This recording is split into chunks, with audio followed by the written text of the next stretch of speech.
राति पाहिले पाहिले राति पाहिले जागर शिव मंदिर लागिब भीड़ हइलो शिव मंदिर लागिब भीड़ राति पाहिले जागर शिव मंदिर लागिब भीड़ हइलो शिव मंदिर लागिब भीड़ पहिली दर्शन पहिली घर्षण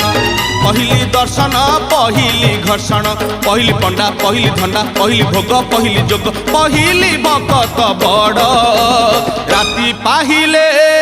पाहिले राति पाहिले जागर शिव मंदिर लागिब भीड़